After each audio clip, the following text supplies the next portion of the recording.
Hell is here. Hell is here. Tim let the bloodied up kid, obviously still his days walking on his own, through Craig Jackson's office. The owner of the Bray storage and warehousing living in the nearby town of Dunning, but it had been discovered for actually divorced for 5 years, and the spacious air-conditioned room behind the office served him as auxiliary living quarters. Jackson wasn't there now, which was no surprise to Tim. On days when 56 stopped rather than barreling straight on through, Craig had a tendency to make himself scarce. Past the little kitchenette with this microwave hot plate and tiny sink was a living area that consisted of an easy chair planted in front of an HD television set. Beyond that, old centerfold from Playboy and penthouse looked down on a neatly made camp bed. Tim's idea was to get the kid to lie down on it until Doc Roberg came, but the boy shook his head. Chair? You sure? Yes. The kid sat, the cushion made a tired woofing sound. Tim took a knee before him. Now how about a name?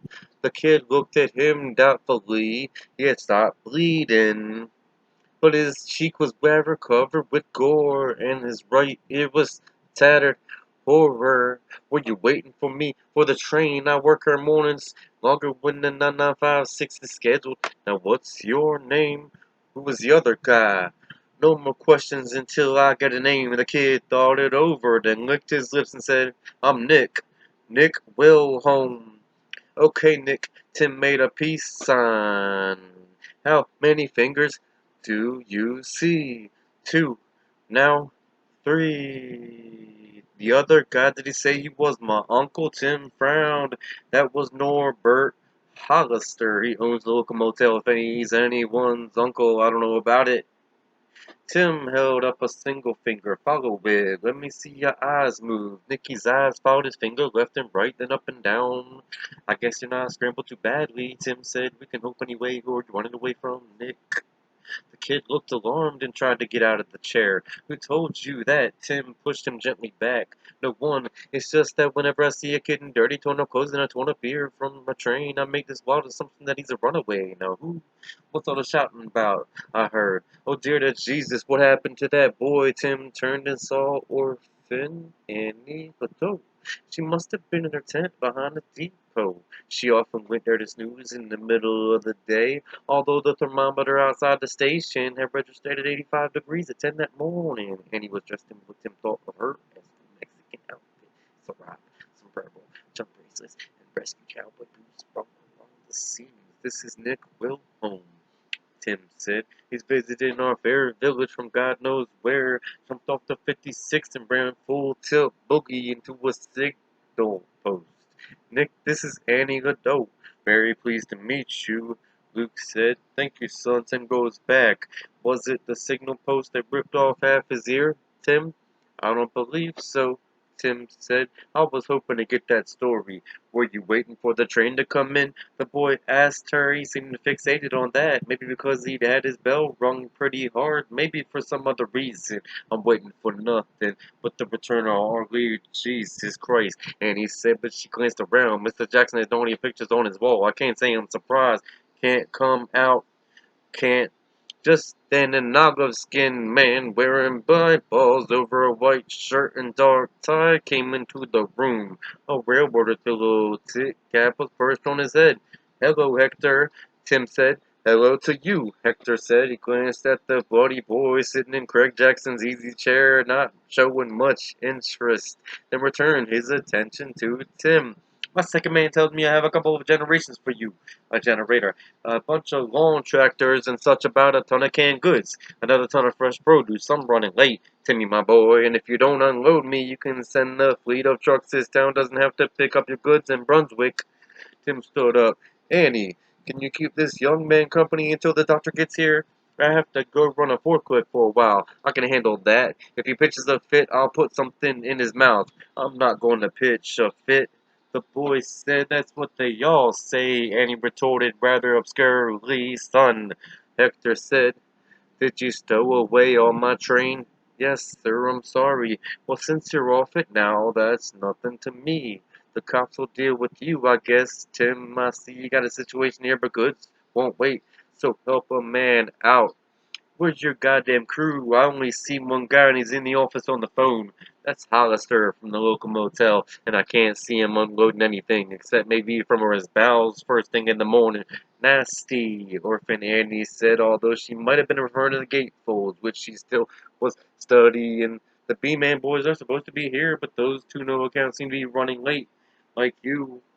Ah, Christ. Hector took off his cap and ran a hand through his thick black hair. I hate these milk runs. Unloading went slow in Wilmington, too. A goddamn Lexus got stuck on one of the carriers. Well, let's see what we can do. Tim followed Hector to the door, then turned back. Your name isn't Nick, is it? The boy considered, then said, it will do for now. Don't let him move, Tim said to Annie. If he tries, give me a holler. And to the bloody boy who looked very small and badly used, we're going to discuss this when I get back. That work for you? The kid thought it over, then gave a tired nod. I guess it has to. When the men were gone, Orphan Annie found a couple of clean rags in a basket under the sink.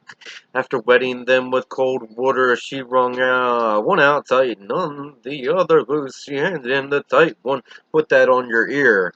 Luke did so, it stung. She used the other to clean the blood from his face, working with a gentleness that made him think of his mother. Annie stopped what she was doing and asked him with equal gentleness why he was crying. I miss my mom. Why now? I bet she misses you too. Not unless consciousness somehow continues after death. I like to believe it, but empirical evidence suggests that's not the case. Continue? Oh, it surely does. And he went to the sink and began rinsing blood from the rag she'd been using. Some say that souls gone on take no interest in the earthly sphere, no more than we care about the going-ons of ants and ant hills. But I ain't one of those, some. I believe they pay attention. I'm sorry she's passed, son. Do you think their love continues? The idea was silly, he knew that, but it was a good silly. Sure, love don't die with the earthly body, son. It's a purely ridiculous notion. How long since she went on? Maybe a month, maybe 6 weeks. I pretty much lost track of time. They were murdered and I was kidnapped. I know that's hard to believe. And he went to work on the rest of the blood.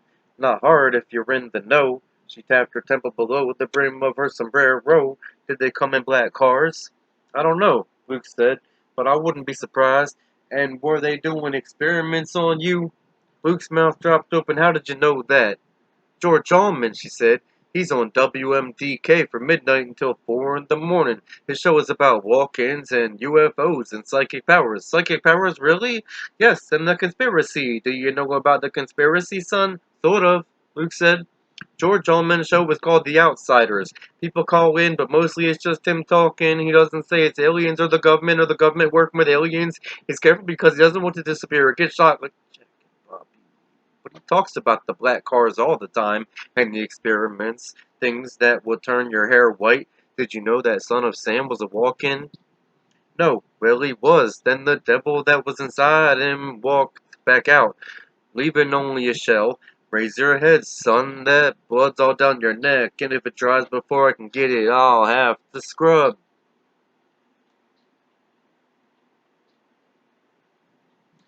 The B-Man Boys, a pair of great hawking teenagers from the trailer park south of town, showed up at noon, well into what was usually Tim's lunch hour. By then, most of the stuff for Fromey's small engine sales and service was on the correct concrete of the station tarmac. If it had been up to Tim, he would have fired the Beamans on the spot, but they were related to Mr. Jackson in some complicated southern way, so that wasn't an option. Besides, he needed them. Del Beeman got the big truck with the steak size backed up to the door of the Carolina produce boxcar by 12:30, and they began loading in crates of lettuce, tomatoes, cucumbers, and summer squash. Hector and his second man, interested not in fresh veggies but only in getting the hell out of South Carolina, pitched in. Norb Hollister stood in the shade of the depot overhang, doing some heavy-looking knowing but nothing else. Tim found the man's continued presence a trifle peculiar. A trifle peculiar. He'd shown no interest in the arrivals and departures of the train before, but was too busy to consider it. An old Ford Station wagon pulled into the station's small parking lot at 10 to 1. Just as Tim was forklifting the latest crates of produce into the wake of the truck. Yes, yes. Tim was forklifting, just as Tim was forklifting the last crates of produce into the back of the truck that would deliver them to the Pray grocery. Assuming that Phil Beeman got it there all right, it was less than a mile, but this morning Phil's speech was slow and his eyes were as red as those of a small animal trying to stay ahead of a brush fire. It didn't take Sherlock Holmes to deduce he'd been indulging in a bit of a wacky tobacco. He and his brother both, Dr. Roper, got out of his station wagon. Tim tipped him a wave and pointed to the warehouse where Mr. Jackson kept his office/apartment. Roper waved back and headed in that direction. He was old school, almost a caricature, the kind of doctor who still survives in 1,000 poor-ass rural areas where the nearest hospital is 40 or 50 miles away. Obamacare is looked upon as a libtard blasphemy, and a trip to Walmart is considered an occasion.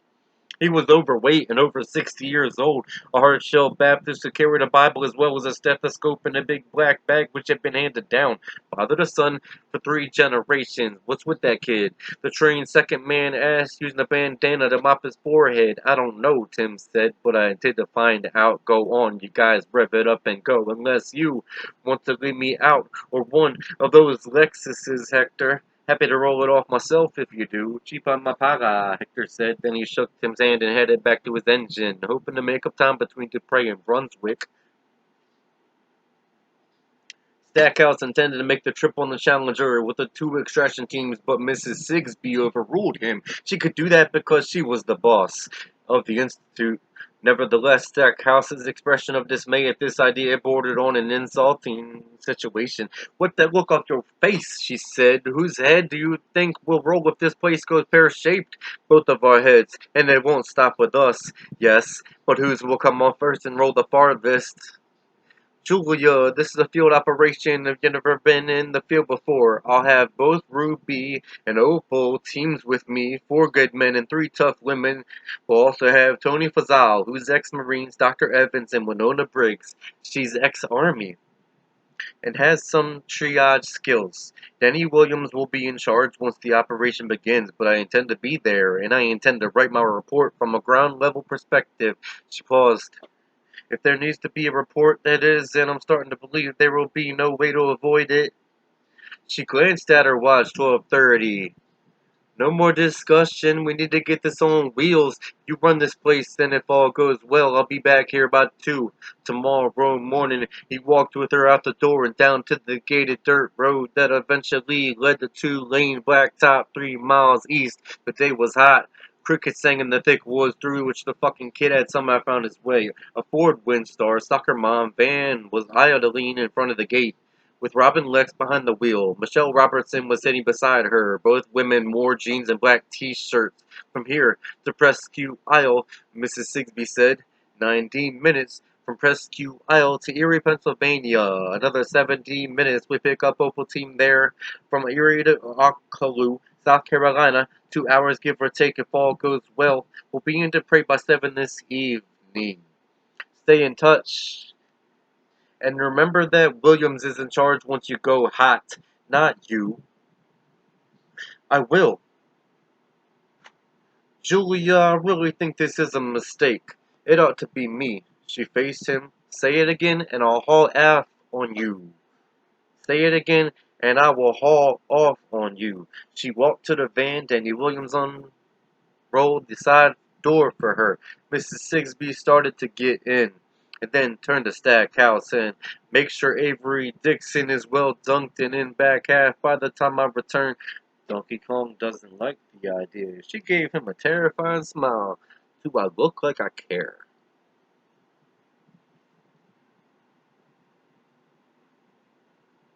Tim watched the train pull out, and then returned to the shade of the depot's overhang. His shirt was soaked with sweat. He was surprised to see Norbert Hollister still standing there. As usual, he was wearing his paisley vest and dirty khakis, today cinched with a braided belt, and just below his breast bone, Tim wondered, not for the first time, how he could wear pants that high and not squash the hell out of his balls. What are you still doing here, Norbert? Hollister shrugged and smiled, revealing teeth Tim could have done without viewing before lunch. Just passing the time. Afternoons ain't exactly busy back at the old ranchero. As if mornings or evenings were, Tim thought. Well, why don't you put an egg in your shoe and beat it? Norbert pulled a pouch of red mint from his back pocket and stuffed some in his mouth.